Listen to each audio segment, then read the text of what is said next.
Trial ஆரம்பிச்சிருச்சு. இதில் வந்து கிளியர் ஆகிக்கணும். காரணம் என்னன்னா, இது வேறு வழக்கு, அது வேறு வழக்குலாம் கிடையாது. இந்த வழக்கு தான் அது. இந்த வழக்கில் மீண்டும் சில எங்களுக்கு வந்து தகவல்கள் கிடைச்சிருக்கு. அதனால் அவரை கூப்பிட்டு செந்தில் பாலாஜியை கூப்பிட்டு விசாரிக்கணும்னு இடி சீஃப் செக்ரட்டரிக்கு ஒரு கடிதம் அனுப்பி இருக்கிறதுன்னு வச்சுக்கலாம். இதுதான் விஷயம். புது விஷயம் அப்படின்னா பரவாயில்ல, எதுவுமே இல்லை, பழைய விஷயங்கள் தான் இது. இதில் யாரும் இடி விசாரணைக்கு கூப்பிட்டாங்கன்னா தாராளமாக கூப்பிட்றாங்க. இது எப்படி திமுக கவர்மெண்ட் வந்து அவர் விசாரிக்க கூடாதுன்னு எப்போ சொல்லிச்சு? இதெல்லாம் திமுக ஒரு கெட்ட பேர் ஏற்படுத்துறது. இதெல்லாம் தான் பிஜேபியுடைய ஒரு பெரிய ஸ்ட்ராட்டஜி. அதிமுக ஒரு பக்கத்தை அடிக்கிறது, இன்னொரு பக்கம் ஏற்கனவே இருந்த இந்த சூழ்நிலையெல்லாம் பார்த்து திமுகவையும் ஒரு டேமேஜ் பண்ணுறது. அதுதான் ஒரு அவங்களுடைய பிளான். இது அதுதான் ஒழிய இந்த விஷயம் ஒரு ஒன்றுமே இல்லாத ஒரு விஷயம். செந்தில் பாலாஜி நேற்றுலேருந்து கூப்பிட்டு பெரிய சிக்கல்னு ஒரு மீடியா போடுது. அப்படி எப்படின்னு அவங்க போடுறாங்க. என்ன சிக்கல்? மீண்டும் விசாரணை, எங்களுக்கு சில எவிடன்ஸ் கிடைச்சிருக்குன்னு சொல்கிறீங்க, ரைட்டு, விசாரணைக்கு கண்டிப்பாக கூப்பிடுவோம். போகிறாங்க, தேவையில்லாமல் உட்கார வைப்பார். உட்கார வச்சு ஒரு 4 நாள் உட்கார வச்சுட்டு அவ்வளோதான் செய்ய முடியும். வேறு என்ன செய்ய முடியும்? அதில் ஒரு பயமுத்துறது தானே அரசியல் ரீதியாக. மீண்டும் வந்து செந்தில் பாலாஜிக்குரிய ஒரே ஒரு விஷயம், அவங்களுக்கு கொங்குல பவராக இருக்காங்க.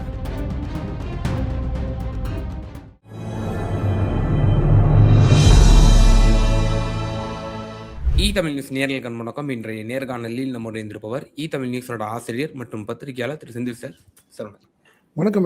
வணக்கம். நேற்றைய தினம் வந்து ஒரு முக்கிய செய்தி, அமலாக்கத்துறை சீஃப் செக்ரட்டரி கிட்ட ஒரு கடிதம் அனுப்பியிருப்பதாகவும், முன்னாள் அமைச்சர் திரு செந்தில் பாலாஜி அவர்கள் போக்குவரத்து அமைச்சராக இருந்தபோது வேலை வாங்கி தருவதாக, ஒரு லஞ்சம் பெற்றதாக அவர் உட்பட ஒரு 4 பேர் அதில் இன்க்ளூட் பண்ணி, கடந்த அரசில் இருக்கும்போதே நம்ம வந்து அதை கேட்டிருந்தோம், வழக்கு பதிவு செஞ்சு அதை ட்ரையலுக்கு கொண்டு வரணும் நீதிமன்றத்தில், அது அரசு வந்து பதிவு செய்யணும் அப்படிங்கிற மாதிரி. பட் ஆனால் கடந்த அரசு அதை செய்யலை. இந்த அரசுக்கு வந்து நம்ம அந்த பிறையை வைக்கிறோம் அப்படின்ற மாதிரி அமலாக்கத்துறை இந்த புதிதாக அமைந்திருக்கக்கூடிய தமிழக வெற்றிக்கழக அரசுக்கு வந்து சீஃப் செக்ரட்டரிக்கு வந்து ஒரு இது போயிருக்கு, ஆளுநர் வாயிலாக போயிருக்கிறத பார்க்கிறோம். இது எப்படி பார்க்குறீங்க? அமலாக்கத்துறை புதிய ஆட்சி வந்த உடனேயே இவ்வளவு வேகமாகவும் வீரியமாகவும் செயல்படுது. இல்லை, என்னை பொறுத்த வரைக்கும் இந்த விஷயத்தில் ஒரு ஒரு விஷயத்தை விளக்கத்தை சொல்லணும்னு நான் நினைக்கிறேன். இந்த வழக்கில் ஏற்கனவே எஃப்ஐஆர் போட்டது சிசிபி. அந்த வழக்கில் தான் இடி உள்ளே வந்தது. செந்தில் பாலாஜி கைது செய்யப்பட்டார். அவர் கிட்டத்தட்ட 18 மாதம் சிறையில் இருந்து ஜாமீனில் வெளியே வந்துட்டார். அதன் அடிப்படையில் பார்த்தீங்கன்னா வழக்கில் சார்ஜ்ஷீட் போட்டாச்சு, ட்ரையலுக்கு வந்துருச்சு. இதுதான் வழக்கு. இந்த வழக்கு புது வழக்கு கிடையாது, பழைய வழக்கு. ஏற்கனவே கைது செய்யப்பட்டு ஜாமீனில் இருக்கார் செந்தில் பாலாஜி. ட்ரையல் ஆரம்பிச்சிருச்சு. புரியுதுங்களா? இதில் வந்து கிளியர் ஆகிக்கணும். காரணம் என்னன்னா, இது வேறு வழக்கு, அது வேறு வழக்குலாம் கிடையாது. இந்த வழக்கு தான் அது. இந்த வழக்கில் மீண்டும் சில எங்களுக்கு வந்து தகவல்கள் கிடைச்சிருக்கு. அதனால் அவரை கூப்பிட்டு செந்தில் பாலாஜியை கூப்பிட்டு விசாரிக்கணும்னு இடி சீஃப் செக்ரட்டரிக்கு ஒரு கடிதம் அனுப்பி இருக்கிறதுன்னு வச்சுக்கலாம். இதுதான் விஷயம். தாராளமாக விசாரிக்கலாம், அதனால் மாற்று கருத்து கிடையாது. அதில் செந்தில் பாலாஜி தரப்பு கூட அதில் வந்து காரணம், இனிமேல் இந்த வழக்கு முடிஞ்சிருச்சு. ஏற்கனவே நீங்கள் அரெஸ்ட் பண்ணி ஜாமீனில் இருக்கார் அவர், எப்போனாலும் கூப்பிட்டு விசாரிக்கலாம். என்ன, அந்த ஜாமீன்லேயே அவங்க சொல்கிறாங்க, என்ன சொல்கிறாங்க, நீங்கள் ட்ரையலுக்கு நீங்கள் வந்து ஆப்ஷன் இல்லாமல் போகணுங்கிறாங்க, கோர்ட்டுக்கு போகணுங்கிறாங்க. எப்போ விசாரணைக்காக எப்போ கூப்பிட்டாலும் வரலான்னு சொல்லிட்டாங்க. இதெல்லாம் வந்து ஈடியோடைய ஒரு ட்ராமா, ஒரு தேவையில்லாத ஒரு விஷயம். நீ கூப்பிட்டு விசாரிக்கன்னு கூப்பிட்டா விசாரிக்க போகிறாங்க, வரப்போகிறாங்க. முடியாதுன்னு எப்படி சொல்ல முடியும்? ஏன்னா முடியாதுன்னு சொல்லியிருக்காங்களா எத்தனை முறை? ஐக்கியம் இது வந்து சார்ஜ் போட்டாச்சு. இப்போ என்ன சொல்கிறீங்க, எனக்கு இன்னும் சில தகவல்கள் தேவைப்படுது, எங்களுக்கு எவிடன்ஸ் கிடைச்சிருக்குன்னு சொல்கிறீங்க. வாங்க விசாரிங்க, விசாரிச்சுட்டு இந்த சார்ஜ்ஷீட்டில் அனெக்சர் ஒன்று போடுங்க, அதில் ஒன்றும் மாற்றம் இல்லை. இப்போ இது இந்த மீடியாக்களில் வந்து அது பெரிய அலம்பலாகுது, அதில் ஒன்றுமே இல்லாத விஷயம். ஆக்கியம் இதில் இனிமேல் அரெஸ்ட் பண்ண முடியாது, இந்த வழக்கில் அரெஸ்ட் பண்ண முடியாது. ஜஸ்ட்டு விசாரிக்கலாம், அவ்வளோதான். விசாரித்து கூடுதலாக குற்றப்பத்திரிக்கை, அவ்வளோதான், கூடுதல் குற்றப்பத்திரிக்கைன்னு அதை வந்து தாக்கல் செய்யலாம். இதை தாண்டி வேற ஒண்ணும் வழி இல்ல. அதுல ஒண்ணும் இருக்க போறதில்ல. புரியுதுங்களா? நீ அதனால இதுல என்ன புது தகவல்னு எனக்கு தெரியல. இது புது வழக்கு, இல்ல புது விஷயம் அப்படின்னா பரவால்ல. எதுவுமே இல்ல. பழைய விஷயங்கள் தான் இது. இதுல யாரும் ஈடி கூப்பிட்டு விசாரணைக்கு கூப்பிட்டாங்கன்னா தாராளமா கூப்பிடுறாங்க. இது எப்படி திமுக கவர்மெண்ட் அவர விசாரிக்க கூடாதுன்னு எப்ப சொன்னுச்சு? வாய்ப்பே இல்ல. என்னன்னா, இது நீங்க புதிய வழக்குன்னா ரைட். ஏங்க விசாரிக்கிறாங்க? என்ன அதெல்லாம் கிடையாது. இந்த வழக்கு சம்பந்தமா ஈடி எப்ப கூப்பிட்டாலும் வரணும்னு சொல்லி ஜாமீன்லயே இந்த விஷயங்கள்லாம் இருக்கு. கோர்ட்டுக்கு போகணுங்கிறது இருக்கு. அவர் அதன் அடிப்படை தான் செந்தில் பாலாஜி ஒரு நாள் கூட ஒரு வாய்தா கூட அவரு ஆப்சென்ட் ஆகாம போயிட்டு இருக்காரு. அவங்கள விசாரணைன்னு கூப்பிட்டாங்கன்னா தாராளமா சம்மன் அனுப்பலாம். சம்மனுக்கு போய் தான் ஆகணும். இதுலலாம் மாற்று கருத்தே கிடையாது. இதுல என்ன இருக்கு அதுல? ஒரே ஒரு விஷயம் தான் ஐக்கியம். என்னை பொறுத்தவரை இதெல்லாம் பிஜேபியுடைய ஒரு விஷயம். அதிமுகன்னு ஒரு கட்சி ஒண்ணும் இல்லாம ஆயிட்டு இருக்கு. புரியுதுங்களா? அதிமுக 6, 7 பார்ட்டா போயிடுச்சு. இப்போ ஒவ்வொன்னா நடந்துகிட்டு இருக்கு. பாஜக 2 திராவிட சித்தாந்தங்கள் உள்ள கட்சிகளையும் அது விரும்பல. இது 2ம் பலமா இருக்கும் வரை நம்மளால உள்ள போக முடியாதுன்னு அது தெளிவா இருக்குது பிஜேபி. ஒரு அதிமுக ஏற்கனவே அவங்க ஏங்க கிட்டத்தட்ட அதிமுக தான் தன்னுடைய கூட்டணி கட்சின்னு பாஜகவுக்கு தெரியும். எத்தனை முறை அதிமுகவை எப்படியாவது கூட்டணிக்கு கூட்டிட்டு போகணும்னு போனவங்க இன்னைக்கு ஜெயிச்ச எம்எல்ஏக்கள் 47 எம்எல்ஏக்கள்ல ஒரு பக்கம் 20 ஆகும், இன்னும் 25 பிரிஞ்சு இருக்கும் போது கண்டிக்கவே இல்லையாங்க. எடப்பாடி பழனிசாமிக்கு உதவி இல்லையா, இல்லை நீங்க வேலுமணிக்கு உதவி எதுவும் கேட்டால் இது இன்டர்னல் உங்க இன்டர்னல் ப்ராப்ளம், இதை நீங்க பார்த்துக்கோங்க, இதில் நாங்கள் தலையிறதுக்கு ஒன்றும் வேலை இல்லைன்னு சொல்லுது. அப்போ என்ன அர்த்தம்? கட்சி ஒற்றுமையா இருக்கிறத பாஜக விரும்பவில்லை. அது ஒரு பக்கம். இப்போ ஒரு சான்ஸ். இப்போ கண்டிப்பா பாருங்க, செந்தில் பாலாஜி கூப்பிட்டு விசாரிக்கிறேன்னு பேர்ல சும்மா அதுக்கு ஒரு கெட்ட பெயர் ஏற்படுத்துறது, திமுகல ஒரு எல்லாத்தையுமே பயமுறுத்துறது. ஷோ ஈடு திருப்பி வருதுயா அப்படிங்கிற மாதிரி ஒரு விஷயம். ஏற்கனவே முன்னாள் அமைச்சர் நேருக்கு இன்னும் எஃப்ஐஆர் போட்டால் ஈடி வரப்போகுது. எந்த நிமிடத்திலும் தாவேக்கா வந்துருச்சு, எஃப்ஐஆர் போடலாம். போட்டால் அடுத்து நேரு அவர் விசாரணைக்கு கைது செய்யப்படலாம். சொல்கிறேன் நான். இதெல்லாம் திமுக ஒரு கெட்ட பேர் ஏற்படுத்துறது. இதெல்லாம் தான் பிஜேபியுடைய ஒரு பெரிய ஸ்ட்ராட்டஜி. அதிமுக ஒரு பக்கத்தை அடிக்கிறது, இன்னொரு பக்கம் ஏற்கனவே இருந்த இந்த சூழ்நிலையெல்லாம் பார்த்து திமுகவையும் ஒரு டேமேஜ் பண்ணுறது. அதுதான் அவங்களுடைய பிளான். இது அதுதான் ஒழிய இந்த விஷயம் ஒன்றுமே இல்லாத ஒரு விஷயம். செந்தில் பாலாஜி நேற்றுலேருந்து கூப்பிட்டு பெரிய சிக்கல்னு ஒரு மீடியா போடுது. அப்படி எப்படின்னு அவங்க போடுறாங்க. என்ன சிக்கல்? புது வழக்கு புதுசாக போடுறாங்க. புதுசு கிடையாது. பழைய வழக்கு அரெஸ்ட் பண்ணிட்டாங்க. இப்போ ஜாமீனில் இருக்காரு, வெளியில் இருக்காரு, ட்ரையல் போயிட்டுருக்கு. மீண்டும் விசாரணை எங்களுக்கு சில எவிடன்ஸ் கிடைச்சிருக்குன்னு சொல்கிறீங்க, ரைட்டு. விசாரணைக்கு கண்டிப்பாக கூப்பிடுவாங்க. போகிறாங்க. தேவையில்லாமல் உட்கார வச்சு ஒரு 4 நாள் உட்கார வச்சுட்டு அவ்வளோதான் செய்ய முடியும். வேற என்ன செய்ய முடியும்? அதில் ஒரு பயமுத்துறது தானே. அரசியல் ரீதியாக மீண்டும் செந்தில் பாலாஜிக்குரிய ஒரே ஒரு விஷயம் தான், அவங்களுக்கு கொங்குல பவராக இருக்காரு. இவ்வளோ அலையிலையும் கூட இன்னைக்கு கோயம்புத்தூரில் 3 சீட்டு ஜெயிச்சிருக்காங்க. கரூரில் 2 ஜெயிச்சு கொடுத்துருக்காரு. மொத்தம் 5 சீட்டு அவங்க ஜெயிச்சு கொடுத்துருக்காரு. ஸோ அவரை இன்னும் கொஞ்சம் அவரை வீக்க பண்ண முடியலையே, அதுதான் அவங்களுடைய எண்ணம். மற்றபடி வேற ஒன்றும் இல்லை ஐக்கியம். இதில் இது ஒன்றும் பெருசாக இல்லை. அதான் சொன்னேன், ஒன்றும் இல்லாத ஒரு விஷயத்தை பாஜக ஆதரவு தரப்பு மீடியாக்கள்லாம் பெருசாக பேசுகிறாங்க, சொல்கிறாங்க. அது அவங்க சொல்கிற அளவுக்கு சீரியஸான விஷயம் அது கிடையாதுன்ற நான் அவ்வளோ செக்ஷன்ஸ்லாம் பார்க்குறோம். அதே ப்ரிவென்ஷன் ஆஃப் மணி லாண்டரிங் ஆக்டின் படி கொண்டு வர்றதா இருக்கட்டும், பிஎன்எஸ் 222 நினைக்கிறேன். அதே போல எப்படியெல்லாம் இப்போ அமலாக்கத்துறை தன்னோட வானளாவிய அதிகாரத்தை பயன்படுத்தி எவ்வளோ நாளும் உள்ள வச்சுக்கலாம், ட்ரையலும் வராது. அது வருஷ கணக்கில் அவங்க எப்படி கேஜ்ரிவாலுக்கு பண்ணாங்க, மணிஷ் சிசோடியாவுக்கு பண்ண மாதிரி இப்போ ஆம் ஆத்மி ட்ரீட்மெண்ட் திமுகவுக்கு கொடுக்க போறாங்களா அப்படிங்கிற ஒரு அதுதான் நான் சொல்றேன். செந்தில் பாலாஜிக்கு இதை கூப்பிட்டு விசாரிக்க போறாங்கன்னு ரைட்டு. நேருடைய சூழ்நிலை என்ன இருக்கு? அது அடுத்த விஷயங்கள் அவங்களுக்கு அடுத்த கட்டத்துக்கு பண்ணும். அதுக்கான வேலைகள் பார்க்கும். இப்போ நம்ம செஞ்சால் சரியா இருக்காது. தாவேக்கா வச்சு செய்யணும்னு நினைக்குது. இப்போ தாவேக்கா வச்சு தானே ஏடிஎம்கே செய்யுது.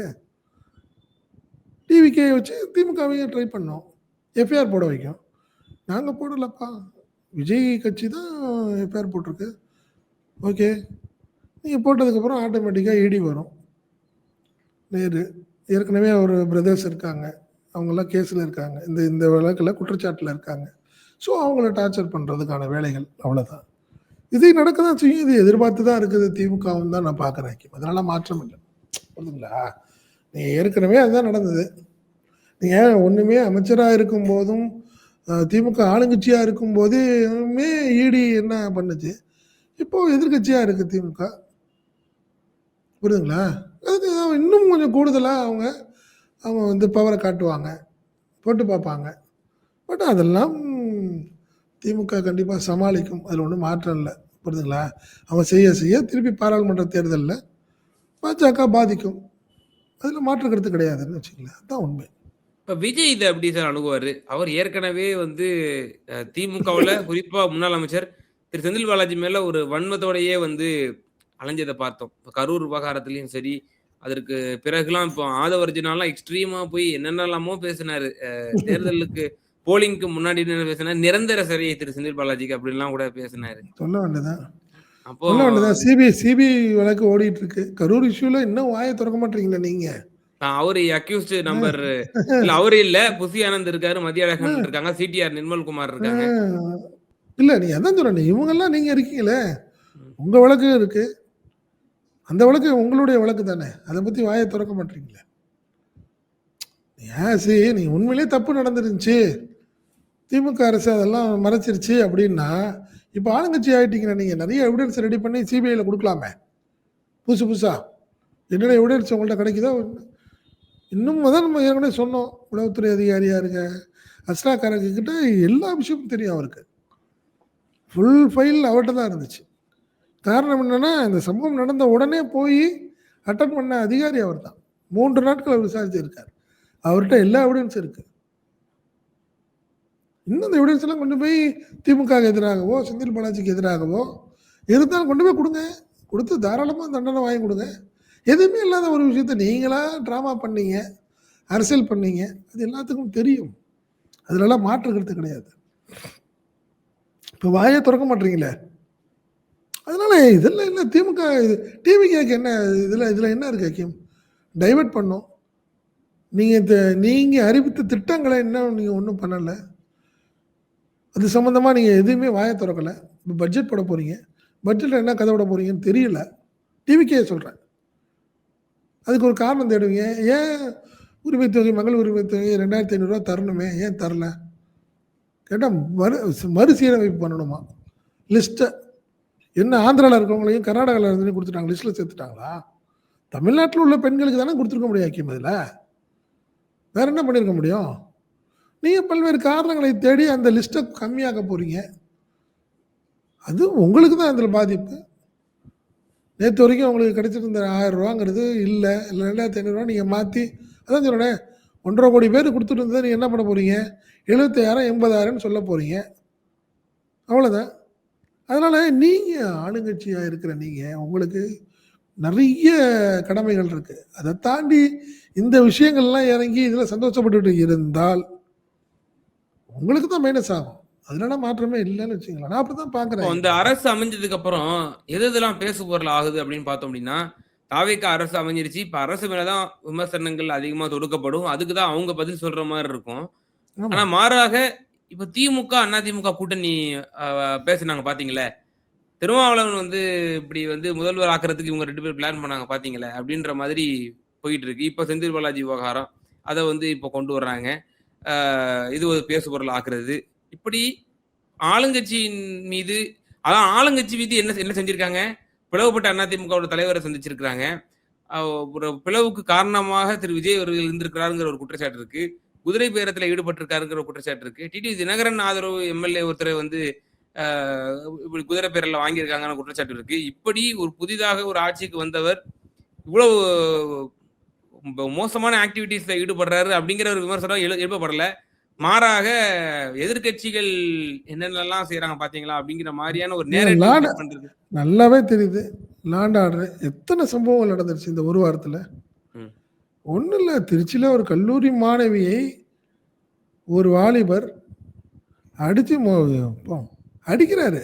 ரோட்ல வச்சு அடிக்கிறாரு. சிங்கம் பெண்கள் படையா? ஏதோ ஒரு படை உடனே வரும். ஃபோன் பண்ணோனே வந்துருவாங்க. ஒரு பெரிய கூட்டம் டக்குன்னு வந்து தூக்கிட்டு போயிருவாங்கன்னாங்க. ஒண்ணையும் காணோம். அது பப்ளிக் தான் புடிச்சு ஆல்ரெடி அது இருக்கக்கூடிய அது பிங்க் கலர் மகளிர். இல்லைங்க, இல்லைங்க.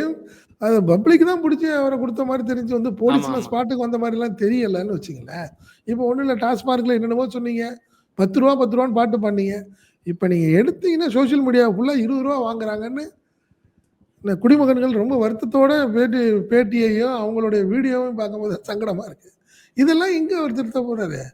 நீங்க அதான் சொல்றேனே, இந்த மாரி விஷயங்கள் நீங்க ஏங்க எப்படிதான் சோசியல் மீடியால நீங்க வந்திருந்தாலும், அந்த சோசியல் மீடியா உங்களுக்கு வேற எகென்ஸ்ட்டா வரும். வேற மாரி நடக்கும். அத நீங்க சமாளிக்கணும்ல. நீங்க நல்ல விஷயத்த வேற மாரி ட்ராமா பண்ணியே போனீங்க. இப்ப உண்மையான சில விஷயங்கள் வந்துகிட்டே இருக்கே. கேள்வி கேட்கறாங்களே. ஒரு எம்.எல்.ஏவ கேட்கிறாரு ஒரு குடிமகன். ரூ. 10 கொடுத்து ரூ. 10 இல்லங்க ரூ. 20 கேட்கறாங்க. வாங்கன்னு ஒரு நன்றி சொல்லிட்டு இருக்கிற ஒரு எம்.எல்.ஏவ ஒரு குடிமகன் கேட்கிறாரு. வாங்க அந்த டாஸ்மார்க்ல வாங்க, வாங்க போலாம் அப்படின்னு கூப்பிடுறாரு. எம்.எல்.ஏ ஓடுறாரு. ஸோ அதனால நீங்க நீங்க எப்படி முற்பகல் செய்யும் பிற்பகல் விளையும். அதுதான். அதுல ஒண்ணும் மாற்றம் இல்ல. நீங்க எப்படி பண்ணீங்களோ அது திருப்பி நடக்க போகுது. அது ஒரு வாரத்திலேயே நடக்க ஆரம்பிச்சிருச்சுன்னு வச்சுக்கங்களேன். அதனால நீங்க வேற மாரி டைவர்ட் பண்ணாலும் பப்ளிக்கு தெரியும். என்ன இது இதெல்லாம் ஏற்கனவே இருந்த வழக்கு. இது அடுத்து நேருவா இருக்கட்டும், செந்தில் பாலாஜி விஷயமா இருக்கட்டும், எல்லாத்துக்கும் எல்லா விஷயமும் தெரியுன்றேன் நானு.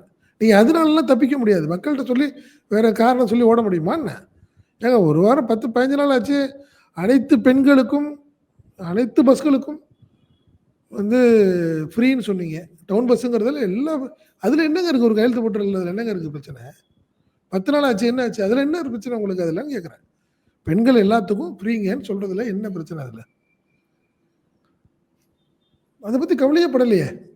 நீங்க சார் இப்போ மத்ததாவது இதே திமுக ஆட்சியில இது வந்து இந்த மாரி நடந்துருச்சுன்னா, இப்ப நிச்சயமா வந்து இடி இது வந்து மத்திய இயந்திரம், பாஜக பழிவாங்கும் நோக்கத்தோட செய்கிறது அப்படின்னு நம்ம சொல்லுவோம். இப்ப தாவேகா ஆட்சியில ஒருவேளை இந்த வழக்கு வந்து நீங்க தொடுக்கலாம். அரசு வந்து ஒப்புதல் குடுக்குது. ஆளுநர் வாயிலாக அது வந்து இப்போ நீதிமன்றத்தில அது வழக்கு தொடுக்கப்படுது அப்படிங்கிற பொழுது, அப்போ ஒருவேளை நாளைக்கு நாள பின்ன உங்க அமைச்சர்கள் மீது யாராவது யார் மேலயாவது ஒரு கரப்ஷன் சார்ஜ் வந்து அப்படி நீங்க நீங்க முதல்ல டிவிஎஸ்ல நீங்க பதிவு செய்வீங்களா? லஞ்ச ஒழிப்புத்துறையில அந்த அமைச்சர் மீது இந்த ஊழல் புகார்கள் இருக்குன்னா, நீங்க முதல்ல பதிவு செய்வீங்களா? நம்பர் 1. அப்படி ம். அமலாக்கத்துறை வந்து நாளைக்கு வருது. இந்த வழக்கு பதிவு இது வந்து எங்களுடைய யார்ட்ஸ்டிக்கு உட்பட்டு வருது. எனக்கு தெரிஞ்சு என்னுடைய சிற்றறிவுக்கு உட்பட்டு ஒரு 30 லேக் அபோவ் இருந்தா வரலாம். ஆமா ஈடி அமலாக்கத்துறை. வரும். அப்போ ஈடி வரும். இடி வந்து அப்போ டைரக்ட்டா இப்போ உதாரணத்துக்கு ஒரு எக்ஸ் அமைச்சர், தாவேகாவோட அமைச்சர். அவர் மேல ஒரு புகார் இருக்கு. நீங்க டிவிஎஸ்ல பதிவு செஞ்சுறீங்க. நேரடியா அமலாக்கத்துறை வந்து மூக்கு நுழைக்குது அப்டின்னா, இந்த தாவேகா அரசு அது என்ன அணுகுமுறை செய்யும்? அமலாக்கத்துறை வந்து அது வந்து அப்போ பாஜக, மத்திய அரசு அந்த பார்வையெல்லாம் அப்ப பார்க்காம, நீங்க வந்து நடுநிலையா செயல்படணும். ஏன் அமைச்சரா இருந்தாலும் தண்டிக்கப்படணும் அப்டின்னு அவர் அணுகுவாரா? திரு விஜய் எப்படி அவர்கள் அப்படிங்கிற பண்ணுவாரு? ஒரு கேள்வி. எப்படி பண்ணுவாரு? எப்படி பண்ணுவாரு? இதெல்லாம் பண்ண மாட்டாரு. அப்ப அதுக்கு தகுந்தாப்புல அப்ப ஏதாவது அங்க ஒரு வேற ஒரு ட்ராமா நடக்கும்னு வச்சுக்கங்களேன். நீங்க அதனால இது இவங்க நினைக்கிற மாரி ஈஸி கிடையாது. நேத்து வரைக்கும் அவங்க ஸ்டேஜ்ல இருந்து எல்லா விமர்சனமும் பண்ணியிருக்கலாம். இன்னைக்கு ஒண்ணுமே இல்லங்க. நீங்க சாதாரணமா மின்னகம்ங்கிறது ஒரு விஷயம் இருக்கு. மின்த மின்தடை இருந்துச்சுன்னா உடனே மின்னகம்னு செந்தில் பாலாஜி ஒண்ணு கொண்டாந்தார். ஒரு கான்செப்ட் கொண்டாந்தார். நீங்க ஃபோன் பண்ணீங்கன்னா நம்பர் இருக்கு. அந்த நம்பருக்கு ஃபோன் பண்ணீங்கன்னா, சென்னை ஹெட் குவார்ட்டர்ஸ்க்கு போயி, நீங்க சொல்ற கம்ப்ளைண்ட் அடுத்த செகண்ட் சம்மந்தப்பட்ட திருநெல்வேலியா, கன்னியாகுமரியா உடனே சம்மந்தப்பட்ட இடத்துக்கு போயி, அந்த கம்ப்ளைண்ட் உடனே அங்க போயிடும் ரிஜிஸ்டர் ஆயி, உடனே ஸ்பாட்டுக்கு போவாங்க. Sir power cut sir. 3 ஹவர்ஸா பவரே இல்ல அப்படின்னு சொன்னீங்கன்னா, சென்னையில அந்த நம்பர் சென்னைக்கு ஹெட் குவார்ட்டர்ஸ்க்கு போயிரும். கண்ட்ரோல் ரூமுக்கு போய், அங்கேருந்து உடனே சம்மந்தப்பட்ட செக்ஷனுக்கு போயிரும்னு வச்சுக்கங்களேன். அது எந்த ஊர்ல இருக்கோ அங்க போகும். இந்த ஸ்கீம ஆதவ அர்ஜுன் புது ஸ்கீம் மாரி சொல்றாரு. புது ஸ்கீம் மாரி சொல்றாரு. சென்னையில கம்ப்ளைண்ட் ஆச்சுன்னா, நீங்க உடனே அவர் சொல்றாரு அவர் புதுசா. ஒரு 2 நாளைக்கு முன்னாடி நிர்மல்குமார் வர்றதுக்கு முன்னாடி நான் சொல்றேன் அத. அவர் புதுசா சொல்றாரு. அதனால அவங்களுக்கு இதெல்லாம் வந்து ஒண்ணும் புரியாது. புதுசு. என்ன? நீங்க போயி இது ட்ரெய்னிங்ல இருந்த பசங்களோட போயி அந்த ஹாஸ்டல் ஸ்போர்ட்ஸ் ஹாஸ்டல்ல போய் சாப்பிடுறீங்க. மத்தவங்கலாம் இட்லி சாப்பிடுறாங்க. இவர் மட்டும் பிரெட் சாப்பிடுறாருன்னு ஒரு ரூமர் வருது. யா அந்த விமர்சனம்லாம் வெளிய வர தான் அவருக்கு தெரியும். நேத்து வரைக்கும் எல்லாத்தையும் விமர்சனம் பண்ணிட்டே இருந்தீங்க. இப்போ இனிமே வர விமர்சனங்களை நீங்க தாங்கிக்கணும். என்ன செய்ய போகுது தாவேகா? என்ன செய்ய போகிறார் விஜய்ங்கிறத இப்பொறுத்து தான் நம்ம பார்க்கணும். ஸோ அப்ப பாஜகவுக்கு எதிரி திமுக தான் அப்படிங்கிறது இந்த இன்சிடென்ட் மேலும் ஊர்ஜிதப்படுத்துதா? ஏன்னா, இல்ல. அவங்களுக்கு ஒரு விஷயம் தாங்க. நீங்க தாவேகாவை அவங்க வந்து ஒரு எப்பனாலும் அடிச்சுக்கலாம்னு நினைக்குது. ஐடியாலஜி ஸ்ட்ராங்கா உள்ள திமுகவ அவங்களால ஒண்ணும் பண்ண முடியல. நீங்க ஏடிஎம்கே கிட்டத்தட்ட கொலாப்ஸ் ஆக்கி விட்டாங்க. என்ன? சுத்தமா கொலாப்ஸ் ஆக்கிடுச்சு. பட் திமுகவ தாவேகாவ வச்சு ட்ரை பண்ணி பாக்குது. கொலாப்ஸ் பண்ணுது. ஷேக் பண்ணி பாக்குது. திமுக அதில ஒண்ணும் பெருசா ஒண்ணும் பண்ண முடியாதுன்னு வச்சுக்கோங்களேன். பட் ஒரு சான்ஸ் பாக்குது. நம்ம அடிச்சா தானே பிஜேபிய வந்து பண்ணுது. ஆர்எஸ்எஸ் கும்பல்னு சொல்லுவீங்க. சனாதனம்னு வருவீங்க. நீங்க தாவேக்கா வச்சு அடிப்போமேங்கிறதுனால தான் அவன் வெயிட் பண்றான். அந்த மாரி வேலைகள அவங்க பார்க்குறாங்க. ஆனாலும் எல்லாத்துக்கும் விவரம் தெரியும்ல. ஈடிங்கிறது எங்கேருந்து வரும்? தாவேக்காவா வரும்? இல்ல. டிவிக்கு இதெல்லாம் ரசித்தால் அது நாளை அவங்களுக்கு நடக்கும். நீங்க சொன்ன மாரி அவங்க அமைச்சர்களுக்கு நடக்கும். ஒரு கம்ப்ளைண்ட் ஆகும். அவங்களுக்கு அந்த சூழ்நிலை எல்லாம் வரும். அப்ப விஜய் எப்படி தாங்குவாரு? ஸ்டாலின் தாங்குனாரு. உதயநிதி தாங்குனாரு. விஜய் தாங்குவாரா? ஒரு சின்ன சம்பவத்துக்கு அப்புறம் 40 நாள் வெளியே வராதால்ல அவரு. இதெல்லாம் அவர் பார்க்கணும். பார்த்துட்டு தான் முடிவெடுப்பார். பார்ப்போம் என்ன செய்வார்ன்னு பார்ப்போம். நிச்சயமா சார். இறுதியாக கோடிட்ட வார்த்தை தான் ரொம்ப முக்கியமான வார்த்தை. அவர் கரூர் அந்த கூட்ட நெரிசல் மரணத்திற்கு பிறகே அவர் 1 மாதத்திற்கும் மேற்பட்ட காலகட்டம் அவர் வந்து அப்படியே குவாரண்டைன் ஆயிட்டாரு. இப்போ இந்த அரசு பெரும் பெரும் சவால்கள் சந்திக்க நேரிடும். இன்னும் பல நெருக்கடிகள் சந்திக்க நேரிடும். அப்போ இதெல்லாம் எப்படி எதிர்கொள்ள போறாங்க? அப்படின்ற ஒரு கேள்விய கேட்டிருக்கீங்க. எதிரிகளும் அதற்கு எப்படியாவது ஒரு அசம்பாவிதம் நடந்துராதா? இந்த ஆட்சிக்கு வந்து ஏதேனும் களங்கம் ஏற்படுத்திறாதாங்கிறதுல குறியா இருப்பாங்க. குறிப்பா பாஜகலாம் அதுல ரொம்ப தெளிவா இருப்பாங்க. தெளிவா ஸோ அத இருப்பாங்க. எப்படி எதிர்கொள்ள போறாங்க அப்படிங்கிறத பொறுத்திருந்து பார்ப்போம். ரொம்ப நன்றி உங்களோட நேரத்த பயந்தமைக்கு. நன்றி அகில். நன்றி.